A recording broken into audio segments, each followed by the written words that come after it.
Hello everyone, welcome to one stop solution. One stop solution இன்னைக்கு நம்ம ஒரு முக்கியமான வீடியோ ஸ்டார்ட் பண்ண போகிறோம். இந்த வீடியோ சீரீஸ்ன்றது வரப்போகிற சிஜிஎல் எக்ஸாமில் ஸ்டூடெண்ட்ஸ் வந்து நிறைய ஸ்கோர் பண்ணுறதுக்கு ஃபோக்கஸ் பண்ணி ஒரு இந்த சீரீஸ் போகிறோம்.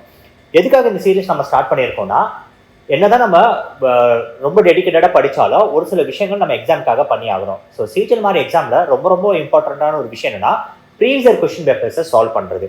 அந்த ப்ரீவியஸ் கொஸ்டின் பேப்பர் சால்வ் பண்ணும்போது எனக்கு இருக்க எக்ஸ்பீரியன்ஸ் பண்ணி நான் சொல்லணும்னா, அரௌண்ட் 60 to 70% வந்து இதிலே வரதுக்கான கொஸ்டின்ஸ் வரதுக்கான சான்சஸ் நிறைய டைம் இருந்திருக்கு.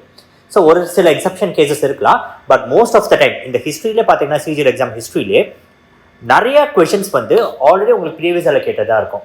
ஸோ எந்த ஒரு ஸ்டூடெண்ட்டு நான் சொல்கிறதா இருந்தாலுமே நீங்கள் என்ன மாதிரி வேணால் ப்ரிப்பேர் பண்ணலாம், எந்த டெக்னிக்ஸ் வேணால் நீங்கள் ஃபாலோ பண்ணலாம். பட் எக்ஸாம் போகும்போது உங்களோட ப்ரீவியஸ் பேப்பர்ஸ் நீங்கள் கண்டிப்பாக சால்வ் பண்ணியிருக்கணும். ஸோ இதனால் இனிலேருந்து டெய்லியுமே எக்ஸப்ட் சண்டே எல்லா நாளுமே ப்ரீவியஸரோட ஒரு கொஷின் பேப்பர் நம்ம எடுத்து சால்வ் பண்ணுவோம். ஸோ இது எப்படி நம்ம போகிறது ஒரு ஓவர்வியூ கொடுக்குறேன். இன்னைக்கு வந்து இந்த வீடியோ வந்து நம்ம பார்த்துட்டோம், பட் நாளைக்கு நான் போட போகிற வீடியோக்கான பிடிஎஃப் வந்துட்டு நான் இன்னைக்கு வந்து டெலிகிராம் குரூப்பில் நான் கொடுப்பேன். அந்த டெலிகிராம் குரூப்பில் அந்த பிடிஎஃப் எடுத்து நீங்கள் சால்வ் பண்ணி பார்த்துருங்க. சால்வ் பண்ணோடனே இதுக்கப்புறம் மண்டே நம்ம நெக்ஸ்ட் வீடியோ போடுவோம். ஸோ மண்டே அதுக்கான டிஸ்கஷன் நம்ம வச்சுக்கலாம். ஸோ நான் ஆல்ரெடி பேப்பர் கொடுத்துருவேன், நீங்கள் டெஸ்ட் எடுத்துருவீங்க. அதுக்கப்புறம் உங்கள் பெர்ஃபார்மன்ஸ்ன்றது நம்ம யூடியூப்ல இந்த வீடியோ பார்த்து நீங்கள் தெரிஞ்சுக்கலாம். இதை நம்ம கண்டினியூஸாக ஃபாலோ பண்ணலாம். ஸோ எப்போவுமே நம்ம முக்கியமான ஒரு விஷயம் என்ன சொல்கிறோன்னா, இது எதுக்காக மெயினாக யூஸ் ஆகும்னா, வெக்காபுலரிக்குள்ள இதுதான் ரொம்ப இம்பார்ட்டன்ட். வெக்காபுலரியாக இருக்கட்டும், எரர் ஸ்பாட்டிங்கில் கான்செப்ட்ஸ், இந்த கான்செப்டை பேஸ் பண்ணியே நிறைய தடவை உங்களுக்கு ரிப்பீட்டடாக கொஸ்டின்ஸ் வரும். ஸோ அதனால தான் இந்த ப்ரீவியஸர் போகும். ஸோ இன்னைக்கு நம்ம பார்க்க போகிற பேப்பர் என்னன்னு பார்த்தீங்கன்னா 3rd March 2020 shift 1 paper. Okay, so இப்போ நம்ம வீடியோக்குள்ள போகலாம். First question. Now select the most appropriate option to substitute the underlined segment in the given sentence. If no substitution is required, select no improvement. That is sentence improvement. இப்போ sentence படிப்போம்.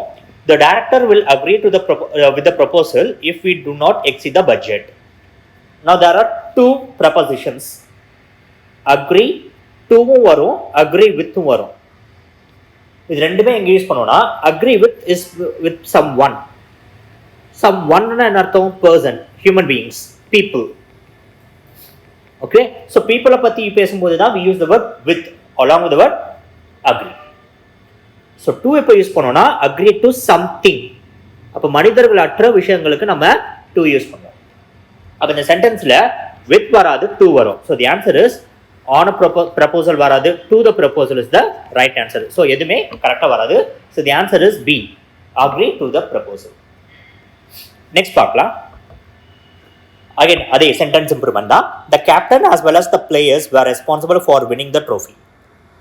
இதுதான் எப்பவுமே subject. So most of the எக்ஸாம்ஸ்ல வந்து உங்களுக்கு subject verb agreement base பண்ணி கண்டிப்பாக questions வரும். ஸோ சப்ஜெக்ட் வெர்ப் அக்ரிமெண்டோட ரூல்ஸ் ரொம்ப கம்மியாக தான் இருக்கும், பட் நம்ம ஃபியூச்சராக பார்க்கலாம். இப்போ இந்த மாதிரி கொஸ்டின்ஸ் வரும்போது நீங்கள் எப்படி ஹேண்டில் பண்ணணும்? First and foremost as well as the players, இந்த மாதிரி as well வரும்போது நல்லா தெரிஞ்சுக்கோங்க, இங்கேயும் ஒரு சப்ஜெக்ட் இருக்கும் அண்ட் இங்கேயும் ஒரு சப்ஜெக்ட் இருக்கும். அதாவது நவுன்ஸ், இங்கே 2 நவுன்ஸ் இருக்கும். இப்போ எந்த நவுனை பேஸ் பண்ணி நம்ம வேர்பை வந்து ஃப்ரேம் பண்ணுறோம், அதுதான் முக்கியம். அப்போ சென்டென்ஸ் படிப்போம். The captain as well as the players. Captain சிங்குலராக இருக்குது அண்ட் பிளேயர்ஸ் வந்து ப்ளூரலாக இருக்குது. ஸோ வேர் யூஸ் பண்ணியிருக்கோம்னா என்ன அர்த்தம்? ப்ளூரலை கன்சிடர் பண்ணி வரும். ஸோ கேப்டன் அண்ட் பிளேயர்ஸ் 2 பேரும் சேர்த்து பேசுகிற மாதிரி இருக்கும். பட் த கேப்டன் அந்த பிளேயர்ஸ்ன்னு சொன்னால் மட்டும்தான் நம்ம 2த்தையுமே கன்சிடர் பண்ண முடியும். as well as இந்த மாதிரி கன்ஜங்ஷன்ஸ் வரும்போது, இல்லை along with, இல்லை with, இந்த மாதிரி கன்ஜங்ஷன்ஸ் யூஸ் பண்ணி 2 நவுனை ஜாயின் பண்ணாங்கன்னா இது எல்லாத்துக்கும் முன்னாடி வர நவுனை மட்டும்தான் நம்ம கன்சிடர் பண்ணுவோம், இதுக்கப்புறம் வர நவுனை கன்சிடர் பண்ண மாட்டோம். அப்போ என்ன அர்த்தம்? இங்க இந்த கேப்டன்றத சப்ஜெக்ட், பிளேயர் சப்ஜெக்ட் கிடையாது. அப்போ வேர் வராது, இந்த இடத்துல வாஸ் வரணும். அப்போ கரெக்டான ஆன்சர் என்ன பார்ப்போம்? The captain as well as the players was தான் வரணும். இங்க பிளேயர்ஸ் இருக்கனால நீங்க வேர் போடணும்னு நினைப்பீங்க, பட் பிளேயரை பேஸ் பண்ணி கிடையாது, இது கேப்டனை பேஸ் பண்ணி தான். So the answer is option number A. Next போவோம். Obligatory. So application in the sense ஒரு கட்டாயம் கூட சொல்லலாம். சில நேரத்தில் நீங்கள் ஒருத்தவங்க ஒரு உதவி செஞ்சிருப்பாங்க, அவங்களுக்கு நீங்கள் கடமைப்பட்டிருப்பீங்க அது திருப்பி செய்யறதுக்கு. That is what we call obligatory. இல்லை நீங்கள் ஒரு டியூட்டி செய்கிற மாதிரி இருக்கும், இது எல்லாமே ஆப்ளிகேஷனுக்குள்ள வரும். That is what we call obligatory. அப்போ reckless, useless, aggressive, mandatory. So the answer is mandatory. கட்டாயமாக. ஓகே, கண்டிப்பா அப்படின்னு சொல்றதுக்கு தான் mandatory யூஸ் பண்ணுவோம். அப்போ reckless என்னன்னா நம்ம ஒரு சில விஷயங்கள் பண்ணுவோம், அதோட ரிசல்ட்டை யோசிக்காம நம்ம பண்ணுவோம், அதோட கான்சிக்வன்ஸை யோசிக்காம பண்ணுவோம், முட்டாள்தனமாக பண்ணுவாங்கன்னு சொல்லுவாங்களே அதுதான் ரெக்லெஸ். யூஸ்லெஸ் கண்டிப்பா எல்லாருக்கும் தெரிஞ்சிருக்கும். அக்ரெசிவ்னா ஒரு எக்ஸ்ட்ரீம் பாயிண்ட்டுக்கு போறது அக்ரெசிவ். நெக்ஸ்ட் பார்க்கலாம், ஸ்கின்டிலேட்டிங். ஸோ ஸ்கின்டிலேட்டிங் இந்த வேர்டுக்கான மீனிங் என்னன்னா, ஸ்கின்ட் அப்படின்னாலே லைட் ஆர் பிரைட்னஸ். இது பிசிக்ஸ்லாம் இந்த வேர்டு யூஸ் பண்ணுவாங்க அடிக்கடி. அப்போ பிரைட், ரிஃப்ளெக்ஷன் இந்த மாதிரி இது வரும்போது நம்ம ஸ்கின்டிலேட்டிங்கிற வேர்டு யூஸ் பண்ணுவோம். அப்போ ஆப்ஷன்ஸ் பார்ப்போம். Glittering, stinging, flattering, boring. ஸ்டிங்கிங்னா தட் இஸ் ஷார்ப் பாயிண்டட். அப்போ ஸ்டிங் என்னன்னா தேனிக்கு கொடுக்குறக்குள்ள that is what we call sting. Flattering என்னன்னா ஒருத்தவங்களை அவங்களை சந்தோஷப்படுத்துற மாதிரி பேசுவோம், அதுதான் ஃபிளாட்டரிங். போரிங் எல்லாருக்கும் தெரியும். So the only word is glittering. Next போலாம். அப்போ இந்த sentence identify the segment which contains the grammatical error. இதுதான் நம்ம எரர் ஸ்பாட்டிங். ஸோ சென்டென்ஸ் படிப்போம். One of the boys from our school have been selected for national badminton championship. இப்போ இந்த மாதிரி இதெல்லாம் ரொம்ப ஃப்ரீக்வெண்ட்டாக இந்த பேட்டர்ன் பார்த்தீங்கன்னா ரிப்பீட்டடாக எக்ஸாமில் வந்துகிட்டே இருக்கும். இந்த ஒரு டைப் ஆஃப் எரர் ரிப்பீட்டடாக வந்துகிட்டே இருக்கும். ஒன் ஆஃப் த பாய்ஸ் இதை பார்த்துட்டாலே என்னென்ன எரர் இருக்குன்னு நீங்கள் ஃபஸ்ட்டு யோசிக்கணும். ஃபர்ஸ்ட் இந்த இடத்துல என்ன கொடுத்துருப்பாங்கன்னா பாய்னு கொடுத்துருப்பாங்க, அது எரர். அப்போ என்ன இருக்கணும், பாய்ஸ் தான் இருக்கணும். ஆஃபுக்கு அப்புறம் பாய்ஸ் இருக்கணும். இது கரெக்டாக இருக்குன்னா அடுத்து நம்ம செக் பண்ண வேண்டியது வேர்ப். சப்ஜெக்ட் கரெக்டாக இருக்குது, பட் வேர்ப் கரெக்டாக இருக்கா? அப்போ இந்த இடத்துல வேர்ப்ன்றது ஹேவின் கரெக்டாக இல்லையான்றது நம்ம சப்ஜெக்ட் ஐடென்டிஃபை பண்ணாதான் தெரியும். ஸோ சப்ஜெக்ட் பாருங்க, ஆஃப்னு ஒரு வேர்ட் வரும்போது, எப்போவுமே ஆஃப்னு ஒரு வேர்ட் வரும்போது அதுக்கு முன்னாடியும் ஒரு நவுன் இருக்கும், அதுக்கப்புறமும் ஒரு நவுன் இருக்கும். ரெண்டுமே சப்ஜெக்டாக கன்சிடர் பண்ணலாம். இது ரெண்டுத்தையும் சேர்த்தா தான் நம்ம சப்ஜெக்ட்னே சொல்ல முடியும். ஓகேவா? பட் எந்த நவுனை பேஸ் பண்ணி நம்ம வேர்பை ஃப்ரேம் பண்ணுவோம்? பிகாஸ் ஒன்று சிங்குலராக இருக்குது, இன்னொன்று ப்ளூரலாக இருக்குது. அப்போ சிங்குலரை பேஸ் பண்ணி போகணுமா, ப்ளூரல் பேஸ் பண்ணி போகணுமா? ஆஃப் வரும்போது அதுக்கு முன்னாடி வரையது மட்டும்தான் உங்களுக்கு சப்ஜெக்ட், அதுக்கப்புறம் வர்றது சப்ஜெக்ட் கிடையாது. That decides the verb of the sentence. அப்போ இந்த இடத்துல ஒன்ன்றத subject. So one is singular, therefore you have to use the word has. அப்போ எரர் என்ன? have been selected. Okay, next one. I can swim very fast when I was only 5. So இதை நீங்கள் video pass பண்ணிட்டு கூட guess பண்ணலாம். இதெல்லாம் நீங்கள் actually இதெல்லாம் ஈஸியாக ஆன்சர் பண்ணக்கூடியது. பட் நிறைய பேர் என்ன பண்ணுவாங்கன்னா கொஞ்சம் கூர்ந்து கவனிக்க மாட்டாங்க ஒரு சில விஷயத்த. இப்போ சென்டென்ஸ் மறுபடி படிக்கிறேன். I can swim very fast when I was only 5. When I was only 5 அப்போனா நான் 5 வயசாக இருக்கும்போது, தட் இஸ் பாஸ்ட் டென்ஸ். அப்போ பாஸ்ட் டென்ஸ் வரும்போது you cannot use the word can, you have to use the word could. And பாஸ்ட்ல நம்ம ரெகுலராக பண்ணக்கூடிய வேர்ட் ஆக்ஷனுக்கு வந்து could மேக்ஸிமம் யூஸ் பண்ண மாட்டோம். we go for the word would. But could, would இது எல்லாமே பாஸ்ட்டை பற்றி பேசும். இந்த இடத்துல ஆப்டாக இருக்க வேண்டிய வேர்ட் பார்த்தீங்கன்னா I would swim very fast. So the answer is I can swim. இதுதான் error. அடுத்து பார்க்கலாம். Select the correctly spelled word. Select the correctly spelled வேர்டில் நிறைய டைம் வந்து கரெக்டான வேர்டு எதுன்னு பார்ப்பாங்க. But most of the time எப்படின்னா எதுலாம் தப்பான வேர்டோ அதை நீங்கள் எலிமினேட் பண்ணுறது தான் ரொம்ப ரொம்ப ஈஸியான டெக்னிக்காக இருக்கும். ஸோ எக்ஸாஸ்டில் ஏ வரும், இது கிடையாது. எக்ஸ்ட்ராக்ட் இ வராது, அதனால் இது கிடையாது. எக்ஸைலோட ஸ்பெல்லிங் இதுதான் எக்ஸைலோட ஸ்பெல்லிங். அப்போ ஒரே வேர்ட் வந்து exhibit. So the answer is exhibit. So ஒரு சில நம்ம நிறைய ரீடிங் ப்ராக்டிஸ் இருக்கவங்களுக்கு இந்த வேர்ட்ஸை பார்த்தாலே இந்த வேர்ட் தப்பாக இருக்குன்னு தெரியும். சில நேரம் நமக்கு ஸ்பெல்லிங் கூட தெரியாது. பட் இந்த ஸ்பெல்லிங் ஆகும்போது தப்பாக இருக்குன்றது தெரியும். அப்போ அதை நீங்கள் எலிமினேட் பண்ணாலே கரெக்டான ஆன்சருக்கு நீங்கள் போக முடியும். Next, okay, bouquet, sarcasm, humiliation, retaliate. இந்த இடத்துல பொகேயோட ஸ்பெல்லிங் கண்டிப்பாக தப்பு. பிகாஸ் ஒரு டி தான் வரும். ஸோ டீயோட இது கரெக்டாக முடிஞ்சிடும். அடுத்து சர்காசம், ஓகே, இது வேர்ட் கரெக்டாக இருக்குது. ஹியூமிலியேஷனில் என்ன ஏறும்னா டபுள் எல் கிடையாது, ஒரு எல் தான். இதெல்லாம் ரொம்ப ரொம்ப நுணுக்கமாக பார்க்கணும். பிகாஸ் இந்த டபுள் எல்ல எரர் ஸ்பெல்லிங் எரர் வந்து நிறைய கொடுப்பாங்க. ஓகே, ஸோ ஹியூமிலியேஷனுக்கு ஒரு எல் தான் வரும், டபுள் எல் வராது. அப்போ இதனால இது தப்பு. Last word retaliate. லியேட் LIA அப்படி தான் வரும். அப்போ LAI தப்பு. So the answer is sarcasm. Next word Select the appropriate meaning of the given idiom. A hard nut to crack. Hard nut. So இதில் ஒரு இண்டிகேஷன், அப்போ something that is very hard, ஒரு விஷயத்தை செய்யறதுக்கு கஷ்டமா இருக்கும் அப்படி கூட கெஸ் பண்ணிக்கலாம். இப்போ இந்த பிக்சர் மைண்ட்குள்ள வந்துச்சு. இப்போ ஆப்ஷன்ஸை வச்சு தான் நம்ம ஆன்சர் கண்டுபிடிக்க முடியும். First one, not restraint, easily encourage, easily disappointed, difficult problem. இப்போ இந்த டிஃபிகல்ட்ன்றது நாட் ரிஸ்ட்ரெயின்ட், இது வந்து க்ளோஸ் மீனிங்காக இருக்கு. பட் இது ரெண்டுத்தையும் நம்ம எலிமினேட் பண்ணிடலாம். அப்போ நாட் ரிஸ்ட்ரெயின்ட் அப்படின்னா, ரிஸ்ட்ரெயின்ட்னா ஒரு விஷயத்தை நீங்கள் ஹோல்ட் பண்ணிப்பீங்க. நீங்கள் செய்ய வேண்டியது நினைக்கிறத நீங்கள் செய்யக்கூடாதுன்னு மைண்டை ஃபிக்ஸ் பண்ணிட்டு ஹோல்ட் பண்ணிடுவீங்க. அப்போ நாட் ரிஸ்ட்ரெயின்ட்னு அர்த்தம் செஞ்சிருவீங்கன்னு அர்த்தம். ஓகே, அப்போ இது வந்து இதுக்கான மீனிங் கிடையாது. The answer is a difficult problem, a difficult person. So எந்த ஒரு விஷயம் கஷ்டமா இருக்கோ, அது ஒரு ஆளா இருக்கலாம், இல்லை ஒரு விஷயமா இருக்கலாம். எது கஷ்டமா இருக்குதோ அதை தான் a hard nut to crack. For example, ஒரு ப்ராப்ளம் கொடுத்துருக்காங்க, அந்த ப்ராப்ளத்துக்கு நீங்கள் சொல்யூஷன் கண்டுபிடிக்க முடியும்னா it is a hard nut to crack. Next, select the appropriate meaning of the given idiom. To take French leave. Okay, so இந்த இடத்துல லீவ்னு ஒரு word வந்துச்சு. அப்போ ஃப்ரெஞ்சுன்றது ஒரு இடியமா இருக்குது. ஓகே, அப்போ டு டேக் லீவ்ன்றது ஃபைன். அப்போ ஃப்ரெஞ்ச் லீவ்னா அப்போ அந்த லீவுக்கு வேற ஏதோ ஒரு மீனிங் இருக்குல்ல, இப்போ அதுதான். இப்போ இந்த ஆப்ஷன்ஸை வச்சு எப்படி நம்ம ஆன்சர் பண்ணணும்னு பார்ப்போம். லீவ் வித்தவுட் எனி இன்டிமேஷன், இதில் லீவ் இருக்கு, ஸோ இதை ஒரு கெஸ் பண்ணிக்கலாம். நெக்ஸ்ட், வெல்கம் த ஹோஸ்ட், இதுக்கும் சம்மந்தமே கிடையாது. Acknowledge the host. So welcome the ஹோஸ்ட்னா அகைன் ஹோஸ்ட் யாருன்னா நம்ம யார் ஒருத்தர் விஷயத்தை தலைமை தாங்குறாங்களோ அவங்க ஹோஸ்ட்னு சொல்லுவோம். ஸோ வெல்கம் த ஹோஸ்ட்டும் கிடையாது, அக்னாலேஜ் த ஹோஸ்ட்டும் கிடையாது. லாஸ்ட் வந்து லீவ் வித் ரிட்டன் பர்மிஷன். இப்போ ரெண்டுமே நம்ம லீவை பற்றி தான் பேசுது. ஒன்று பெர்மிஷனோட போறீங்க, ஒரு ரிட்டன் பெர்மிஷனோட போறீங்க, இன்னொரு பெர்மிஷன் இல்லாமல் இன்டிமேஷன் இருந்ததுன்னா ஒரு இண்டிகேஷன் கொடுப்பீங்க, இல்லை ஒருத்தவங்களை காண்டாக்ட் பண்ணி சொல்லுவீங்க. அது ரிட்டர்னு சொல்றதோ இல்லை கால் பண்ணி சொல்றதோ இன்டிமேஷன்றது எந்த ஃபார்ம்ல வேணா இருக்கலாம். இப்போ இது ரெண்டுத்துல எது கரெக்ட் ஆன்சர் பார்த்தீங்கன்னா leave without any intimation. So சொல்லாமல் கொள்ளாமல் நம்ம லீவ் போகிறது பேர் தான் to take French leave. So the answer is A. D வராது. அடுத்து, ஸோ குயிசன்ட். ஸோ குயிசன்ட்டோட மீனிங் என்ன பார்த்தீங்கன்னா குவாய்ட். அப்போ குவாய்ட்னா சைலண்ட், இந்த மாதிரி தான் மீனிங் இருக்கும். ஓகே, ஸோ ஆப்ஷன்ஸ் பார்ப்போம். இப்போ என்னன்னா செலக்ட் தி கரெக்ட் ஆண்டனிம். இந்த தப்பு நம்ம நிறைய தடவை பண்ணியிருக்கேன். என்னன்னா நம்ம சினோனிம்ஸ் பார்த்துட்டு போவோம், அடுத்த ஆண்டனிம்ஸ் மாறி இருக்கும், அதை பார்க்காம நம்ம சினோனிம்ஸே போட்டுட்டு போவோம். ஓகே, அந்த தப்பு எப்பவுமே பண்ணாதீங்க. அப்போ quiescent, dejected, active, peaceful, indifferent. அப்போ சைலண்ட், ஒரு விஷயத்துல சைலண்ட்ன்றது என்ன அர்த்தம்? நீங்க எதுவுமே செய்ய மாட்டீங்கன்னு அர்த்தம். அப்போ அதுக்கு ஆப்போசிட்டான வேர்டு என்னவா இருக்கும்? ஆக்டிவ். பிகாஸ் இது ஒரு நெகட்டிவ் வேர்டா நம்ம கன்சிடர் பண்ணோம்னா டிஜெக்டடும் ஒரு நெகட்டிவ் வேர்டு தான், இன்டிஃபரண்ட்டும் ஒரு நெகட்டிவ் வேர்டு தான். அடுத்து இருக்க ரெண்டு வேர்டு வந்து ஆக்டிவ் அண்ட் பீஸ்ஃபுல். ஸோ ஆக்டிவ்ன்றதா அப்ரோப்ரியேட் வேர்டா இருக்கும், பீஸ்ஃபுல் வராது. அப்போ நீங்கள் ப்ராசஸ் ஆஃப் எலிமினேஷன் நீங்கள் கரெக்டாக ஃபாலோ பண்ணீங்கன்னா கரெக்டான ஆன்சர்ஸ் கொடுக்க முடியும்.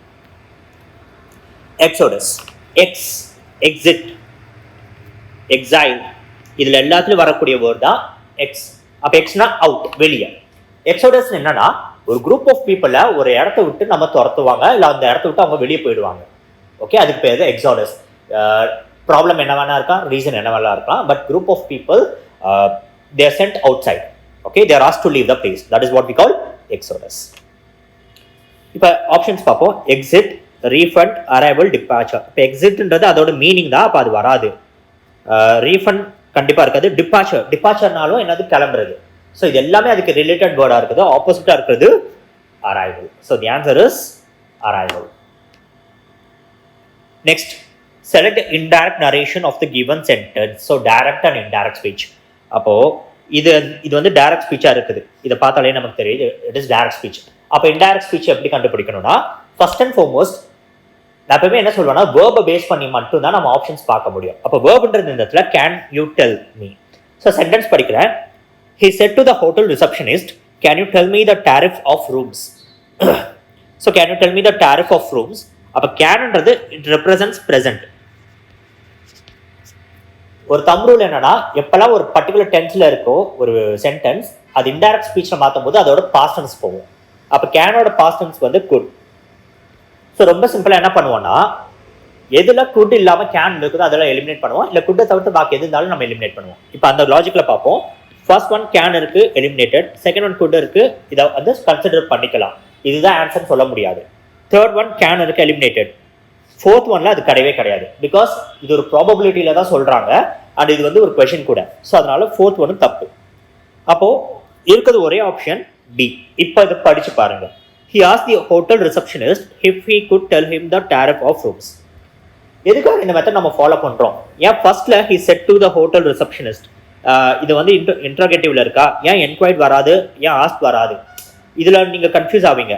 இது ரெண்டுமே வருமானா ரெண்டுமே கரெக்ட் தான். என்கொயரும் நீங்க யூஸ் பண்ணலாம், ஆஸ்க் யூஸ் பண்ணலாம். பட் இது செட் ஆகாதனால நம்ம எலிமினேட் ஈஸியா பண்ணிட்டோம்.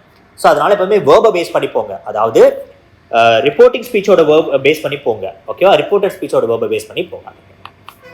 So the answer is B. Next, fill in the blank with the most appropriate word. Okay, இப்போ இதுக்கான கரெக்டான வேர்ப் என்ன அதுதான் நம்ம இப்போ பார்க்க போறோம். சென்டென்ஸ் பாருங்க. We must dash help to the homeless and physically disabled people. So we must help கிடையாது. இப்போ வந்து வேர்ப் வந்து வேற இருக்கு. We must dash help. அப்போ ஹெல்ப் கொடுக்குறோம், ஹெல்ப் செய்யணும். ஓகேவா? ஆப்ஷன்ஸ் பார்ப்போம். எக்ஸட். எக்ஸட்னா டு ஃபோர்ஸ், ஒரு ப்ரெஷர் பண்றது, ஒரு எக்ஸட்ன்றது ஒரு ஃபோர்ஸ் கொடுக்கறது. பட் இந்த இடத்துல அந்த மீனிங் வரல, நம்ம ஹெல்ப் பண்றோம், அப்போ ஏ கிடையாது. டொனேட். டொனேட்ன்றது யூ டொனேட் மணி, நீங்க ஹெல்ப்பை டொனேட் பண்ண மாட்டீங்க. Donating money is a kind of help, but ஹெல்ப்பை டொனேட் பண்ண முடியாது. ஸோ பி கிடையாது. கான்ட்ரிபியூட். கான்ட்ரிபியூட்டுக்கு ஒரு ஆப்ஜெக்ட் வராது. ஸோ ஹெல்ப்ன்றது கான்ட்ரிபியூட், ஹெல்ப்ன்றது வராது. ஸோ கான்ட்ரிபியூட்ன்றது ஒரு வகையான ஹெல்ப் தான். இது எல்லாமே ஹெல்ப்குள்ள அடங்கும். பட் ஹெல்ப் பண்ணணும் அப்படின்ற வேர்டுக்கு the answer is render. Render means, I'm sorry, 1 minute. So render means to give. To give. ஒரு விஷயத்தை கொடுக்கிறதுக்கோ அது கொடுக்கிறதுக்கு பேர் தான் render.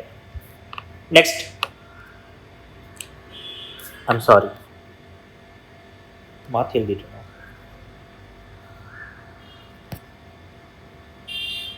Okay.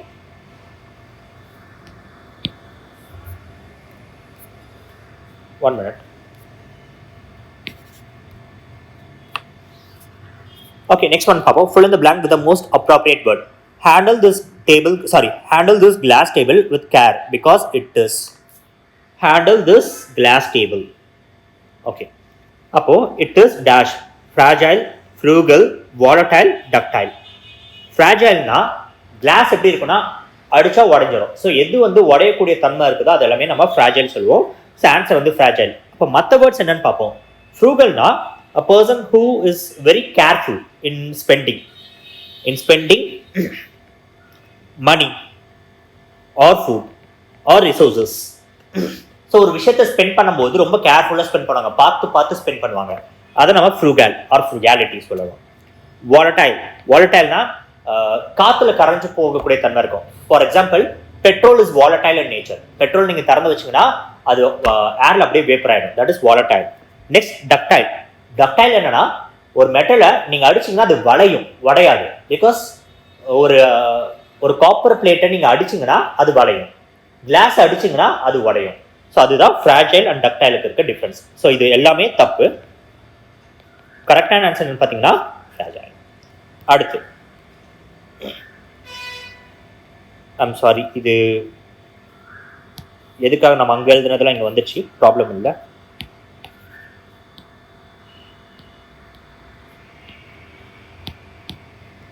Okay. So given below are 4 jumbled sentences. Select the option that gives the correct order. இப்போ jumble sentence பார்க்குறோம். Jumble sentence நான் எப்பவுமே என்ன சொல்வேன்னா, எக்ஸாம் பொறுத்த வரைக்கும் நீங்கள் சென்டென்சஸ் ரீட் பண்ணிட்டு போகிறது வந்து லாஸ்ட் ஆப்ஷனாக. உங்களால் டீகோட் பண்ணவே முடியலன்னா அப்போ தான் நீங்கள் சென்டென்சஸ் படிக்கணும். பட் இனிஷியலாக நம்ம என்ன பண்ணணும்னா ஒரு சில விஷயங்கள் இருக்குது. ப்ராசஸ் ஆஃப் எலிமினேஷன், இதுதான் ரொம்ப ரொம்ப இம்பார்ட்டன்ட். Process of elimination. இந்த ப்ராசஸ் ஆஃப் எலிமினேஷன் என்ன பண்ணுவோம்னா, ஃபர்ஸ்ட் சென்டென்ஸ் என்ன இருக்குதோ அதை மட்டும் நம்ம கண்டுபிடிக்கணும். மற்ற எக்ஸாம்ஸில் இந்த பேட்டர்ன் நிறைய மாறும். பட் சிஜிஎல் பொறுத்த வரைக்கும் இது ரொம்ப ரொம்ப ஈஸியான பேட்டர்ன் தான் வரும். நீங்கள் ஈஸியாக ஸ்கோர் பண்ணக்கூடிய ஒரு செக்ஷன் தான் இது. ஸோ பேங்கிங்கில் பார்த்தீங்கன்னா நிறைய மாறும், பட் இதுக்கு வந்து அப்படி கிடையாது. இப்போ பாருங்கள், இப்போ எப்படி இதை நம்ம சால்வ் பண்ணுறோம். ஒரு ஃபர்ஸ்ட் சென்டென்ஸ் இப்போ என்னன்னா, இதில் இருக்கு A, B, C, D 4 options 4 இருக்குது. இதை கரெக்டாக ரீஅரேஞ்ச் பண்ணி ஒரு சென்டென்ஸாக எடுத்துகிட்டு வரணும், இல்லை ஒரு பேராகிராஃபாக எடுத்துகிட்டு வரணும். இதுதான் டாஸ்க். அப்போ என்ன அர்த்தம், first sentence, second sentence, third sentence, இது எல்லாத்துக்கும் ஒரு கனெக்டிவிட்டி இருக்கும். அப்போ அந்த கனெக்டிவிட்டியை நம்ம கரெக்டாக ஆர்டர் பண்ணணும்னா ஒரு ஃபர்ஸ்ட் சென்டென்ஸ் என்னன்றதை ஐடென்டிஃபை பண்ணணும். இதுதான் டாஸ்க்னாலும் நம்ம என்ன டெக்னிக் ஃபாலோ பண்ணலாம்னா இங்க இருக்க ஆப்ஷன்ஸை வச்சு இதை நம்ம போகலாம். ஸோ ஆப்ஷன்ஸ்ல பாருங்க பி டி சி ஏ இதுல தான் ஸ்டார்ட் ஆகுது. அப்போ இதெல்லாம் வந்து ஃபர்ஸ்ட் சென்டென்ஸ் வரதுக்கான ப்ராபபிலிட்டி. அப்போ நம்ம ஃபர்ஸ்ட் சென்டென்ஸ் என்னன்னு கண்டுபிடிச்சாலே நம்ம ஆன்சர் பண்ண மாதிரி.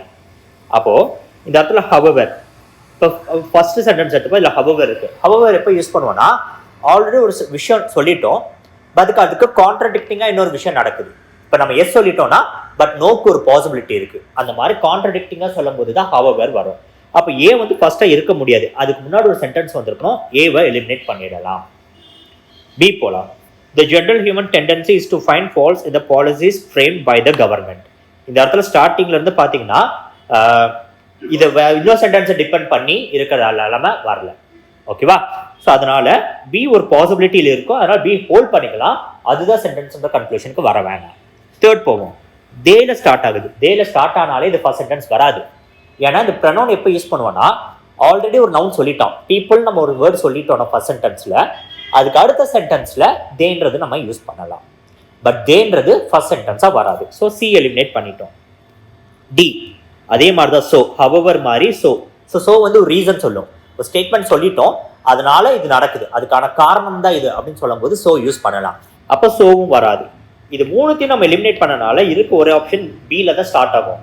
பில எத்தனை சென்டென்ஸ் ஸ்டார்ட் ஆகுதுன்னு பாத்தீங்கன்னா ஒரே ஒரு சென்டென்ஸ் மட்டும் தான். என்ன ப்ராப்ளம் ஆகும்னா நீங்க எக்ஸாம்ல நீங்க எல்லா 4 சென்டென்ஸும் படிச்சு எது ஃபர்ஸ்ட் சென்டென்ஸ் அப்படின்னு நீங்க கண்டுபிடிக்க போற நேரத்துல நீங்க எல்லாத்தையும் படிக்க உங்க மைண்ட்ல ஓகே இதுதான் ஃபர்ஸ்ட் சென்டென்ஸா இருக்கும், இல்ல இதுதான் ஃபர்ஸ்ட் சென்டென்ஸா இருக்கும், ஒரு கன்ஃபியூஷன் கிரியேட் ஆகும். பட் அதுக்கு பதிலாக எதெல்லாம் ஃபர்ஸ்ட் ஆன்சர் வராதுன்ற ஆஸ்பெக்ட்ல போங்க. ஸோ அந்த மாதிரி நீங்க எலிமினேட் பண்ணிட்டு போனீங்கன்னா ஃபர்ஸ்ட் சென்டென்ஸ் நீங்க ஃபர்ஸ்ட் சென்டென்ஸ் கிடைச்சிட்டாலே கண்டுபிடிச்சிட்டாலே முடிஞ்சிச்சு. ஒரு சில இடத்துல பிக்கு அப்புறம் பாத்தீங்கன்னா சில கேஸ்ல என்னன்னா பின்றது 2 ஆப்ஷன்ல வரலாம்.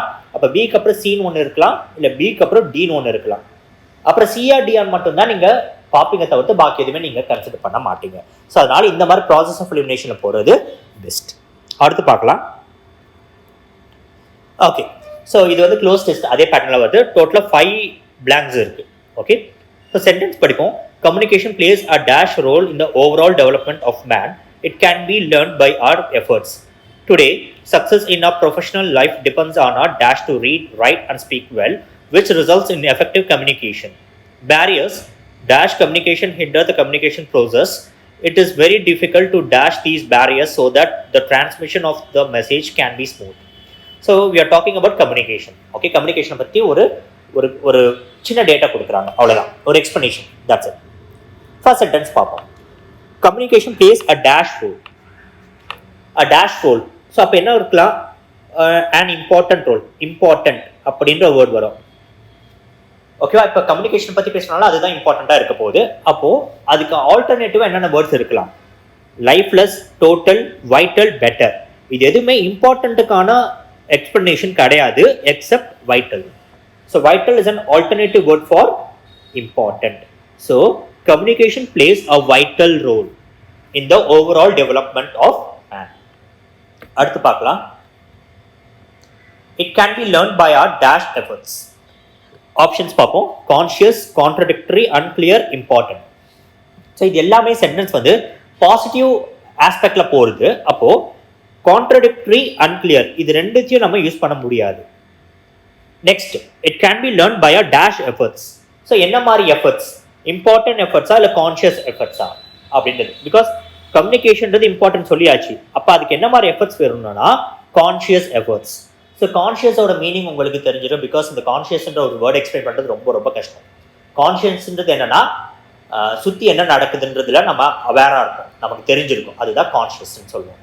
பட் இந்த வேர்டு வந்து உலகத்திலே எனக்கு தெரிஞ்சு எக்ஸ்பிளைன் பண்ணக்கூடிய கஷ்டமான ஒரு வேர்டு தான் இந்த கான்ஷியஸ். நெக்ஸ்ட் போகலாம். Next, today success in our professional life depends on our dash to read, write and speak well. So dash to read, write, speak well. Okay, உங்களுக்கு எழுத, படிக்க அண்ட் பேசுறதுக்கான அந்த தன்மை இருக்கணும். ஓகே, அந்த தன்மைக்கு பேரு அபிலிட்டி, ஏபிள் ஆர் அபிலிட்டி. அப்போ ஃபெசிலிட்டினா என்ன? ஒரு ஸ்பேஸ். அஜிலிட்டினா able to move quickly, able to move quickly. But இந்த இடத்துல நம்ம இந்த பேசுறதுக்கு, எழுதுறதுக்கு, படிக்கிறதுக்கான தன்மையை தான் நம்ம பேசுறோம். So the answer is ability. Variety தெரியும். ஸோ இந்த மூணுமே வராது. தி answer is ability. Next, barriers dash communication hinder the communication process. Barriers dash இப்போ இதில் கரெக்டான ப்ரெப்போசிஷனை நம்ம சூஸ் பண்ணணும். Barriers dash communication hinder the communication process. So barrier to தான் வரும், by வராது, against வராது, from வராது. So the answer is barrier ஒரு வேர்ட் வரும்போது எப்பவுமே barriers to communication. இப்போ இந்த மாதிரி வேர்ட் வரும்போது இதுக்கு ஃபிக்ஸ்டாக சில ப்ரெப்போசிஷன்ஸ் இருக்கும். So barriers to communication hinder the communication process. Next,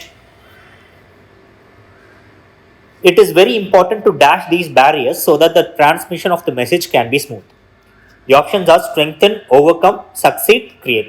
அப்போ பேரியர்னா என்ன? ஒரு தடங்கள், ஒரு தடை அப்படி இருக்கு. So it is very important to dash these barriers. அப்போ இந்த பேரியர்ஸை நம்ம கடந்து போகணும். அப்போ ஆன்சர் என்ன? ஸ்ட்ரெங்தன் வராது. பேரியர்ஸை ஸ்ட்ரெங்தன் பண்ணக்கூடாது. இந்த இடத்துல நம்ம ஸ்ட்ரெங்தன் பண்ணக்கூடாது. சக்சீட். ஸோ சக்சீட்ன்றது ஆப்டான வேர்ட் கிடையாது. ஓகே, டாஸ்கில் தான் நம்ம சக்சீட் பண்ண முடியும். பேரியர்ஸை நம்ம ஓவர் கம் தான் பண்ண முடியும். So the answer is overcome. கிரியேட்டும் வராது. அடுத்து அதே தான் ரிப்பீட் ஆகிருக்குது. நம்ம நெக்ஸ்ட் போவோம். Select word which means the same as the groups of given words given. இதுதான் நம்ம ஒன் வேர்ட் சப்ஸ்டியூஷன் சொல்லுவோம். இப்போ ஒன் வேர்ட் சப்ஸ்டியூஷன் இப்போ நம்ம கொடுத்துருக்கிறது என்னன்னா சாங் சங் அட் அ பரியல். அப்போ ஒரு டெத்துக்கு நம்ம பாடுற சாங் என்ன? இப்போ இந்த 4 ஆப்ஷன்ஸுமே பார்த்தீங்கன்னா ஒரு டைப் ஆஃப் போயமை ரெப்ரசென்ட் பண்ணும். அப்போ சொன்னட் என்னன்னா 14 லைன்ஸ் இருந்துச்சுன்னா அதை நம்ம சொன்னட்னு சொல்லுவோம். ஹைம்ன்றது என்னன்னா கிறிஸ்டியன்ஸ் வந்து கடவுளுக்கு பாடுற பாட்டை வந்து ஹைம்னு சொல்லுவாங்க. பேலட் எப்படின்னு சொல்லுவாங்கன்னா ஃபார் எக்ஸாம்பிள் வந்து ஒரு ஸ்டோரியை பேஸ் பண்ணி போகும். ஒரு ஸ்டோரியை சொல்றதுக்கு பேர் பேலட்னு சொல்லுவாங்க. அப்போ டர்ச்ன்ற ஒரு வேர்ட் தான். டர்ச்ன்றது a song sung at burial. A song sung at a burial. Next, okay, something that cannot be heard. கேட்க முடியாது. இந்த வேர்டு எனக்கு தெரிஞ்சு இந்த டைம்ல எல்லாருக்குமே தெரிஞ்சிருக்கும். So the answer is inaudible. ஆடிபிள்னா கேட்குற தன்மை இருக்குது. நம்ம ஆல்ரெடி ரூட் வேர்ட்ஸில் கூட பார்த்துப்போம். நம்ம ரூட் வேர்ட்ஸை நீங்கள் ஃபாலோ பண்ணுறதா இருந்தால் இது கண்டிப்பாக தெரிஞ்சிருக்கணும். இப்போ ஆடிபிள் கிடையாது, inaudible. இன்ஃபேலியபிள்னா அது எப்பவுமே ஃபெயில் ஆகாது, அது எப்பவுமே தோத்து போகாது. அதுதான் இன்ஃபேலியபிள். ஃபெயிலியர். அப்போ ஃபெயிலியர் ஆகாதுன்றது இன்ஃபேலியபிள். இர்ரிவோக்கபிள். இர்ரிவோக்கபிள்னா மறுபடியும் அதை சேஞ்ச் பண்ண முடியாது. அதை சேஞ்ச் பண்ண முடியாததை நம்ம இர்ரிவோக்கபிள் சொல்லலாம். நல்லா தெரிஞ்சுக்கோங்க. Something that cannot be hurt. அப்போ கேனாட்னு ஒரு நெகட்டிவ் வரும்போது இது மூணுமே நெகட்டிவ்ல இருக்கு. அதனால நீங்கள் கன்ஃபியூஸ் ஆவீங்க. ஆடிபிள் நம்ம ஈஸியாக எலிமினேட் பண்ணிடலாம். அதுக்கப்புறம் தான் நீங்கள் மீனிங் தேடி போகணும்.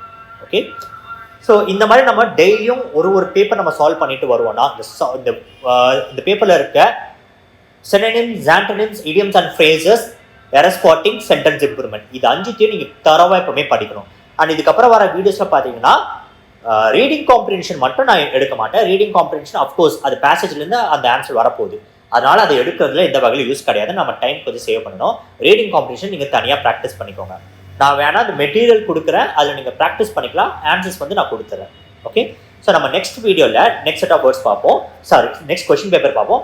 ரொம்ப இம்பார்ட்டண்ட்டான விஷயம். அடுத்த கொஸ்டின் பேப்பர் நம்ம சால்வ் பண்ணுறதுக்கு முன்னாடி அந்த கொஸ்டின் பேப்பரை நான் டெலிகிராம் குரூப்பில் ஷேர் பண்ணுவேன். அதை நீங்கள் டெஸ்ட் எடுத்துட்டு தான் நாங்கள் நெக்ஸ்ட் வீடியோ நீங்கள் பாருங்கள். அப்போ தான் அது யூஸ்ஃபுல்லாக இருக்கும். தேங்க்யூ.